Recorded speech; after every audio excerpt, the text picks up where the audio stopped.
खुला चैलेंज कर रहा हूँ ना, वीरेंद्र शास्त्री को मैं खुला चैलेंज कर रहा हूँ। अगर आप ये कह रहे हो कि हनुमान चालीसा में बहुत बड़ी ताकत है या मेरे पास में देवी शक्ति है, तो भाई हमारे पाकिस्तान के बॉर्डर पे जो लोग कह रहा हूँ ना, ये बागेश्वर वाले धाम बाबा को वहाँ पाकिस्तान के बॉर्डर पे बिठा दो, हनुमान चालीसा ले जाकर के वहाँ पड़ेगा, पाकिस्तान खत्म हो जाएगा। अगर हनुमान चालीसा में शक्ति है तो शक्ति हनुमान चालीसा में, तरक्की जापान। जो लोग घूम रहे हैं कि पठान का बाइकआउट होना चाहिए, अरे पठान का बाइकआउट बाद में कर लेना, पहले ये जो गधे घूम रहे हैं ना देश के अंदर, ये जो घूम रहे हैं कि हमारे अंदर ये देखिए शक्ति हमारे, इनका इंतजाम करो उसके दरबार में। वो हमारे दरबार में लाके अर्जी लगाएगा, जिस दिन बीमार होगा ना उसे पूछूंगा कि एम्स में जाएगा हनुमान चालीसा पढ़ेगा। राम क्यों बनवा रहा है, हनुमान चालीसा पढ़वा ना, कैंसर का हॉस्पिटल क्यों बनवा रहा है। रामदेव बाबा ये कहता था मेरे पास में हर समस्या का समाधान है, हर समस्या का समाधान है। मैंने 150 साल के लिए शरीर को तैयार कर रखा है, और जब बीमार हुआ तो क्या हुआ, चलो डॉक्टर के पास में। तो ये जितने लोग घूम रहे हैं ना, ये इस देश को गलत में ले जा रहे हैं। क्योंकि जिस तरीके से बागेश्वर धाम सरकार को लेकर पूरे देश भर में चर्चा का विषय बना है कि बाबा जो है जादू करते हैं, तो वो ये बता देते हैं आपके दिमाग में क्या चला, आपकी समस्या क्या, और समाधान में तुरंत पर्चे पर लिख कर देते, जैसे डॉक्टर साहब जैसे पर्चा बनाते हैं ना, क्या दवाई क्या कुछ सब कुछ जो है पर्चे पर लिख देते, पहले ही लिख देते हैं। तो इस पूरे मुद्दे को लेकर बातचीत करेंगे। पूरे देश भर में मामला गर्म हो रहा है और एक एबीपी न्यूज के जो पत्रकार है वो तो जो वहाँ पर मत्था टेक रहे हैं, तो पूरे मुद्दे को लेकर बातचीत करते हैं। तो सर पहले तो आपका स्वागत है टाइम्स एक्सप्रेस में। कैसे आप देख रहे हैं जो पत्रकार बिरादरी है जिस तरीके से बाबा के चरणों में बिछी हुई है, ज्ञानेंद्र तिवारी आप जानते हो ये पत्रकार है, बाबा जी की जय बोल रहे हैं और कहा जा रहा है अद्भुत हो रहा है, और अगर आज साथ नहीं दिया बाबा का तो हिंदुत्व का नाम लेने वाला अगले 100 साल में कोई नहीं होगा। आप कैसे देख रहे हैं? देखिए, पहले तो हम इसको ये समझ लें कि धर्म जो एक व्यक्तिगत मामला है। हाँ इसको ये कहना कि हिंदुत्व को बढ़ाना है या पूरे भारत को क्या नाम हिंदू राष्ट्र बनाना है वगैरह वगैरह, बहुत सारी बातें जिस प्रकार के लोग करते हैं, ये गैर संवैधानिक बात है और इसका विरोध होना चाहिए। हाँ अब जहां तक जिसको लोकतंत्र का चौथा स्तंभ कहा जाता है, हाँ मीडिया, हाँ और मीडिया का एक पार्ट जो पत्रकार है, हाँ। पत्रकार जाकर के इस प्रकार से गिर जाए और वो कहे कि मतलब नहीं जी साहब, बाबा ने चमत्कार कर दिया, तो हाँ ये मैं समझता हूँ कि कहीं ना कहीं ये और ज्यादा अंधविश्वास को बढ़ावा देने वाली बात है। हाँ। देखिए, पढ़े लिखे लोगों की ड्यूटी ये बनती है कि वो लोग किसी भी बात लेकिन को, जब बाबा ने उनकी सारी बातें बता दी, उनके चाचा का नाम बता दिया, भतीजी का नाम बता दिया, सब कुछ बता रहे हैं, मैं वो पत्रकार साहब मुझसे मिले, मैं उनके पूरे खानदान का बता दूंगा। हाँ। बागेश्वर धाम लेकिन छोड़ो। अभी कुछ सोशल मीडिया पर कुछ जो स्क्रीनशॉट्स वायरल हो रहे हैं, जो ज्ञानेंद्र तिवारी जो है तो फेसबुक पे क्योंकि जो प्रोफाइल होता है ना उसमें लिखा रहता है आपके भाई कौन है, कमेंट में जो उन्होंने लाइव किया हुआ है, जो उनके जो चाचा है उन्होंने जो गृह प्रवेश किया, तो कई लोग ये सवाल उठा रहे हैं बाबा ने वहीं से इन्फॉर्मेशन को कलेक्ट किया है, और 3-4 दिन पहले ज्ञानेंद्र तिवारी का इंटरव्यू लगातार कर रहे हैं और उसी पत्रकार को वहां पर बुलाया गया, तो आपको लग रहा है दाल में काला है, दाल निकल गया। मैं ये कह रहा हूँ कि अगर जो आदमी बेहतर वक्ता होता है, जो आदमी अपने धर्म को आगे बढ़ाने के लिए नए नए काम करता है, वो आदमी तैयारी के साथ करता है। एक दिन में बागेश्वर धाम पैदा नहीं हुआ, उसके पीछे कौन कौन सी ताकतें हैं, कौन कौन सी टीम काम कर रही है, कितना जब अगर उसके दरबार में 10,000 20,000 30,000 लोग आ रहे हैं और वो आकर के उनकी सबकी समस्या सुन रहा है, तो उसके पीछे कितना बड़ा जो है वो एम्पायर खड़ा है। आपको नहीं लग रहा है दिव्य शक्ति है, हिंदुत्व का नाम ऊंचा हो रहा है, मंत्र उनके पास ऐसे हैं, एकदम इलाज पर्चा लिख के दे रहा, डॉक्टर के पास होता रहा, इलाज नहीं है। तो फिर बागेश्वर धाम को पाकिस्तान के पीछे हमारा करोड़ों हजारों करोड़ रुपए का जो पैसा खर्च होता है, हमारी जो 90% सारी जो वो क्या नाम है सेना वहाँ लग रही है, इसका बागेश्वर धाम क्या जरूरत है लोगों को सही करवाने, क्या जरूरत है चाइना से लड़ने की, क्या जरूरत है पाकिस्तान से लड़ने की, क्या जरूरत है। और अन्य ये हमारे भारत के अंदर जो रोज बम धमाके हो रहे हैं और वहाँ पर लोग मारे जा रहे हैं, 5-5 साल की बच्चियों का बलात्कार हो रहा है, क्यों नहीं बागेश्वर धाम बाबा वालों इनका इंतजाम करता है, क्यों नहीं कर रहा? अगर चमत्कार है तो, अगर देख सकती है तो शाम मानव जी है जो इस अंधविश्वास के खिलाफ लगातार लड़ रहे हैं, आपने लगातार उनका इंटरव्यू भी देखा होगा, वो कह रहे हैं कि सब पाखंड हो रहा है और हम अपने लोगों को लेकर आएंगे और हमारे सामने लोगों के बारे में आप बताइए, आपके पास इनके बारे में क्या इन्फॉर्मेशन है। बाबा जी 2 दिन पहले चले जा रहे हैं, लेकिन बाबा जी का तर्क है कि 2 दिन इसलिए जाना पड़ा क्योंकि कार्यक्रम उनका पहले से लगा हुआ था और बाद में उन्होंने पत्रकारों की सुनी तो स्वीकार किया। कई लोग कह रहे हैं सब फर्जी है, लेकिन आपको क्या लग रहा है जो इस तरह के जो संस्थान है, जो इस तरह के कई लोग कह रहे हैं कि धर्म का काम कर रहे हैं, कई लोग कह रहे हैं कि अंधविश्वास फैला रहे हैं, इसको आप कैसे देख रहे हैं पूरे? देखिए, मैं 100% कह रहा हूँ, पूरी जिम्मेदारी के साथ कह रहा हूँ, ये जो चल रहा है ना, ये संविधान को लोकतंत्र को खत्म करने का काम चल रहा है। ठीक है, आप अगर वैज्ञानिक दौर में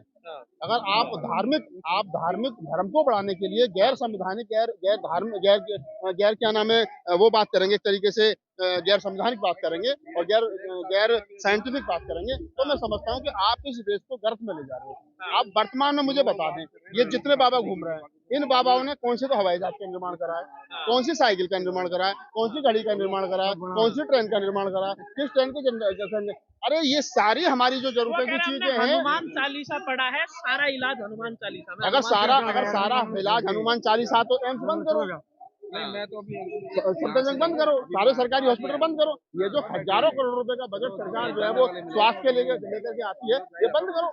अगर सारा हनुमान चालीसा से इंतजाम हो जाएगा, तो ये जो राइफल और बड़ी बड़ी जो अभी राफेल, जिसके लिए मोदी सरकार की फीट थपथपाई जा रही है, तो राफेल खरीद के लाए थे, उस राफेल को क्यों खरीद के लाए भाई? चार वो जो पंडे जो हैं पाकिस्तान के बॉर्डर पे बिठा दो। शक्ति मिली है, भगवान ने शक्ति दिया है। मैं कह रहा हूँ ना, ये बागेश्वर वाले धाम बाबा को वहाँ पाकिस्तान के बॉर्डर पे बिठा दो, हनुमान चालीसा ले जाकर के वहाँ पड़ेगा, पाकिस्तान खत्म हो जाएगा। अगर हनुमान चालीसा में शक्ति है, शक्ति हनुमान चालीसा में, तरक्की जापान कर रहा है, अमेरिका कर रहा है। बाबा का इतना नाम हो रहा है, जलन हो रही है कि बाबा इतना नाम क्यों हो रहा है? बाबा का नाम इतना कर दो कि वो अमेरिका तक चला जाए। हम तो कह रहे हैं वो बहुत बड़ा और हमें कोई जलन नहीं है, लेकिन हम उससे ये कह रहे हैं कि वो हमारे जैसे आदमी से बात करे, शास्त्रा करें, हम पूछेंगे, बात करेंगे। मेरा सीधा सा सवाल है, ये जितने बाबा घूम रहे हैं देश के अंदर, कि अगर आपके पास में दैवीय शक्ति है, अगर आपके पास में ऐसी ताकतें हैं, तो आप कृपया करके जो हजारों सैनिक हमारा मर रहा है बॉर्डर पे, इन्हें बचा लो भाई। आप पाकिस्तान के बॉर्डर पे जाओ, हनुमान चालीसा पढ़ो, पाकिस्तान खत्म हो जाएगा। भूत प्रेत को जो है चुटकी में मिटा देते हैं, भगा देते तो हैं। मैं कह रहा हूँ ना, भूत प्रेत को मिटा देते तो चलो थोड़ा सा पाकिस्तान को मिटाओ। चाइना भी रोज झंडा कर रहा है, क्यों नहीं कर रहे? बताओ ना।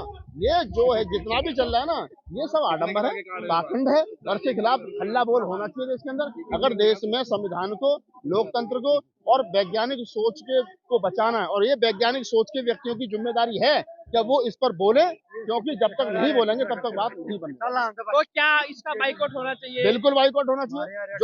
जो लोग घूम रहे हैं कि पठान का बाइकआउट होना चाहिए, अरे पठान का बाइकआउट बाद में कर लेना, पहले ये जो गधे घूम रहे हैं ना देश के अंदर, ये जो घूम रहे हैं कि हमारे अंदर ये देखिए, इनका इंतजाम करो, इनका बाइकआउट करो। जो है सवाल हिंदुत्व पे उठाता है, कोई अगर पाखंड फैला रहा है मुसलमान में, कोई कुछ नहीं बोलता है, ईसाई में पाखंड फैला रहा है, कोई कुछ नहीं बोलता है। आप मुझे बता दीजिए, मुसलमान का कौन सा मौलाना ऐसा है जो 20,000 आदमियों की भीड़ करके ये कह रहा हो कि इस भारत को इस्लाम में, पूरा भारत इस्लाम में बनाना है, या पूरा भारत जो वो पूरे भारत को हम एक रंग में रंग देंगे? नहीं कह रहा ना कोई। मुझे एक बता दो, मजार पे लोग चल करके जा रहे हैं, जिसकी आस्था वो जा रहा है, जिसकी आस्था नहीं वो नहीं जा रहा। ना तो उस पर जाने वाले का विरोध हो रहा है, ना धाम में तो वही लोग जा रहे हैं ना जिनकी आस्था है, तो जिनका इलाज हो रहा है, जिनका समाधान हो रहा है, जिसका बच्चा नहीं हो रहा, बच्चा हो रहा है, हम कह रहे हैं सारा समाधान। अगर बागेश्वर धाम के यहाँ जाकर के बच्चा पैदा हो जाता हो, तो मैं आपको ऐसे बहुत सारी कुंवारी लड़कियां घूम रही हैं, उनके बच्चा करवाओ बिना शादी के, करवाओ ना। अगर बिना शादी के बच्चा हो जाए, बिना पति के बच्चा हो जाए, तो करवाओ कुंवारी लड़की के बच्चा, मैं बागेश्वर में ताकत मान लूंगा।